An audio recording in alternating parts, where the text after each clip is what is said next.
Hi viewers, আসসালামু আলাইকুম রহমতুল্লাহ। সকলে নিশ্চয়ই আল্লাহর রহমতে ভালো আছেন। চলে এলাম আজকের আবহাওয়ার আপডেট নিয়ে।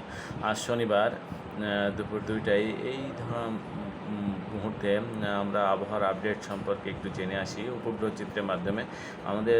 আমরা আগের খবরে জানিয়েছিলাম যে বঙ্গোপসাগরে একটা ঘূর্ণাবর্তের সৃষ্টি হতে পারে, যেটা আমরা আগে দেখেছিলাম, কিন্তু এখন সেটা আর খুব একটা বোঝা যাচ্ছে না। আবহাওয়া মনে হচ্ছে কিছুটা পরিবর্তন হয়েছে। যদিও বঙ্গোপসাগরে প্রচুর পরিমাণে মেঘের সমাগম ঘটেছে, কিন্তু তারপরেও মনে হচ্ছে না ঘূর্ণাবর্তের সৃষ্টি হবে, তেমন কোনো দেখা যাচ্ছে না উপগ্রহ চিত্রের মাধ্যমে। তো আসুন আমরা উপগ্রহ চিত্রের মাধ্যমে দেখে নিই বর্তমান আবহাওয়ার অবস্থা এবং পরবর্তীতে কেমন হতে পারে। আমরা দেখে নিই উপগ্রহ চিত্রের মাধ্যমে আবহাওয়ার অবস্থা। আমরা কিছুদিন আগে বলেছিলাম যে আপনার বঙ্গোপসাগরে একটা ঘূর্ণাবর্তের ফলে নিম্নচাপের সৃষ্টি হতে পারে এবং যেটা ঘূর্ণিঝড়ে রূপান্তরিত হওয়ার সম্ভাবনা আছে। সেটা আপাতত একটা পরিবর্তন দেখা যাচ্ছে, সেটা সম্ভাবনা খুবই কম, নেই বললেই চলে সম্ভাবনা। যেটা 15 তারিখ পরের থেকে হওয়ার সম্ভাবনা ছিল, সেটা এখন আর সেমন দেখা যাচ্ছে না পরিস্থিতি। বঙ্গোপসাগরের অবস্থা মোটামুটি এখন অনেকটা ভালো, যে কারণে ঘূর্ণাবর্তে তেমন লক্ষণটা দেখা যাচ্ছে না। আর আমরা তো আগেই বলেছি যে আবহাওয়া যে কোনো সময় পরিবর্তন হতে পারে, যে কোনো সময় সৃষ্টিকর্তা আসলে যেভাবে উনি চাই সেভাবেই এটা নিয়ন্ত্রণ করে। তো এই জন্য ঘূর্ণাবর্তের সেই ধরনের প্রভাব এখন আর লক্ষ্য করা যাচ্ছে না। তো আমরা বাতাসের যে গতিবেগ লক্ষ্য করছি তাতে কোনো ঘূর্ণাবর্তের এখন তেমন কোনো লক্ষণ নেই আপাতত। প্রায় 22, 23, 25 তারিখ পর্যন্ত আমি যা দেখলাম।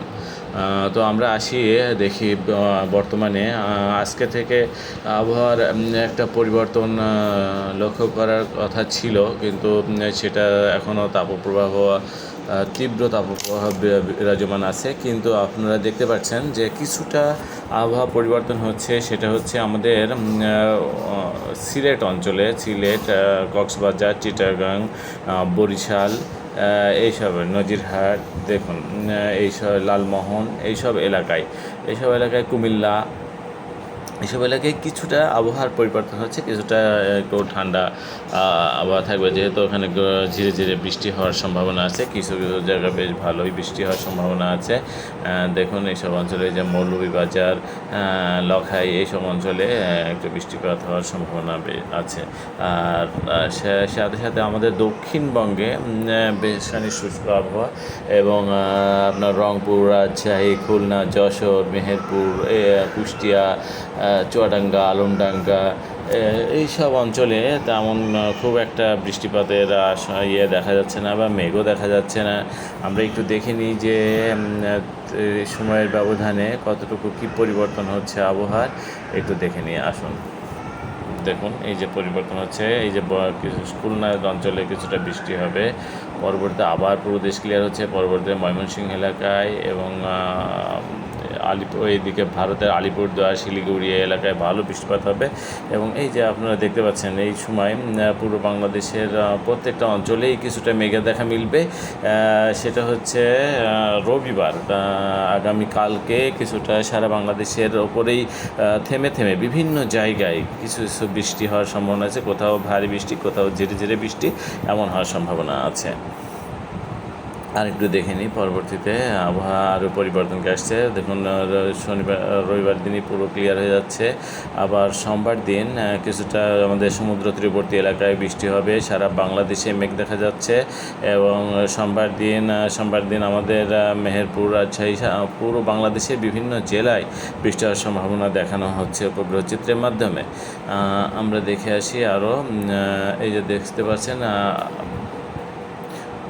আমাদের ভারতের যে ভারত সহ এবং বাংলাদেশের পুরো অঞ্চলেই বৃষ্টি হওয়ার সম্ভাবনা আছে আপনার বুধবার পর্যন্ত বেশ খানিক আবহাওয়া পরিবর্তন এখানে দেখানো হচ্ছে উপগ্রহ চিত্রের মাধ্যমে। তো আমরা একটু দেখি যে মেঘের অবস্থা বর্তমানে বাংলাদেশের ওপরে বা আমাদের পার্শ্ববর্তী দেশ কলকাতা দেশের অঙ্গরাজ্য কলকাতার মধ্যে কি অবস্থা দেখুন। আমাদের বঙ্গোপসাগরে প্রচুর পরিমাণে মেঘ দেখা যাচ্ছে, মেঘের প্রচুর পরিমাণে মেঘ। আমরা যে নিম্নচাপের কথা বলেছিলাম বা ঘূর্ণাবর্তের মাধ্যমে, এখন বলা যাচ্ছে না, যখন তখন আবার ওটা হতেও পারে, আবার নাও হতে পারে। আবহাওয়ার ব্যাপার, এটা বলা খুবই মুশকিল। তারপরেও কিছুটা উপগ্রহ চিত্রের মাধ্যমে যেটা দেখানো হয় সেটাই আমরা আপনাদেরকে জানিয়ে দিই। তা এখানে দেখুন প্রচুর পরিমাণে মেঘের সমাগম দেখা যাচ্ছে। এটা ফরিদপুর, নাগরপুর, সিরাজগঞ্জ, পাবনা, শৈলকুপা, সরিষাবাড়ি, বগুড়া, এইসব বিভিন্ন অঞ্চলেই দেখুন, এইসব অঞ্চলগুলোয় মেঘ, বেশ খানিক ভারী মেঘ। তাছাড়া বাংলাদেশের অন্যান্য অঞ্চলে মেঘ আছে, সেটা ছিটে ফুটে মেঘ, সেখান থেকে যে ভারী কোনো বৃষ্টি হবে তা নাও হতে পারে। আর এগুলো হঠাৎ করে সৃষ্ট মেঘ, এগুলো দেখা যাচ্ছে। তো মোটামুটি এই হচ্ছে পরিস্থিতি। আর আমরা 12 ঘন্টার পর অবস্থাটা একটু দেখে আসি যে 12 ঘন্টায় কী পরিমাণ বৃষ্টি থাকতে পারে। দেখুন 12 ঘন্টায় আমাদের বাংলাদেশের পুরো এলাকাটাই দেখাচ্ছে যে মেঘমুক্ত আকাশ, বৃষ্টি মেঘমুক্ত আকাশ। তারপর শুধুমাত্র এদিকে সিলেটে দেখাচ্ছে কিছুটা মেঘ আছে, সিলেটে, কুমিল্লা কিছু অঞ্চলে, এদিকে ভারতের শিলচর, তারপরে আপনার হচ্ছে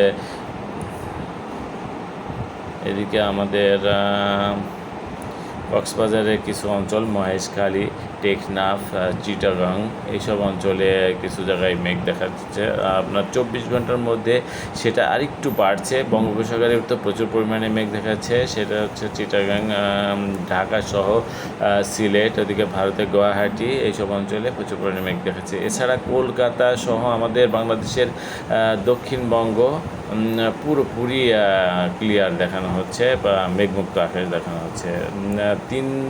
3 দিনের যে ইয়েটা সেখানে দেখানো হচ্ছে আমাদের পূর্ববঙ্গ যে অঞ্চলগুলো, এগুলো পুরোটাই একেবারে ঢাকা, সিলেট, চিটাগাং পুরোটাই হচ্ছে মেঘ থাকবে এবং পুরো আকাশে, এবং সেই সাথে সাথে সেখানে বৃষ্টি হওয়ার সম্ভাবনা আছে। আর আমাদের দক্ষিণবঙ্গে রংপুরে বৃষ্টি দেখানো হচ্ছে, রাজশাহী এবং যশোর, খুলনা, এগুলোতে খুব একটা মেঘ থাকবে, হালকা ধীরে ধীরে বৃষ্টি হতে পারে। কলকাতাতেও একই অবস্থা।